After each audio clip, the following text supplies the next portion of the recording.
అందరికీ నమస్కారం. నవరాత్రుల్లో ఈరోజు 4వ రోజు మనము కూష్మాండాదేవిని ఆరాధిస్తాం.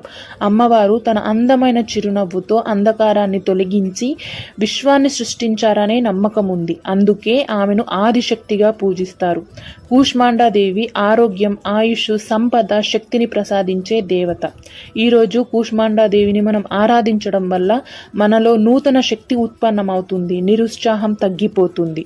మనము ఈరోజు అమ్మవారి నుంచి నేర్చుకోవాల్సింది ఏంటిది అంటే, అమ్మవారి చిరునవ్వు మనకు చెబుతుంది కష్టాల్లో కూడా చిరునవ్వు మనకు బలాన్నిస్తుంది అని.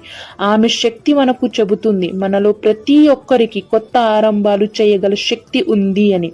ఆమె ప్రకాశం మనకు గుర్తు చేస్తుంది ఒక చిన్న వెలుగే పెద్ద చీకటినైనా సరే తొలగించగలదు అని. కూష్మాండా అమ్మవారు చూపినట్టు మనం చిరునవ్వుతో సమస్యలను ఎదుర్కొంటే అవి సగం తగ్గిపోతాయి. ఆమె శక్తిని స్మరించుకుంటూ ప్రతిరోజు కొత్త ఆరంభం చెయ్యగలమని మనలో నమ్మకం పెంచుకుందాం. అమ్మవారిని ఆచరిద్దాం. జై శ్రీమాత్రే నమః.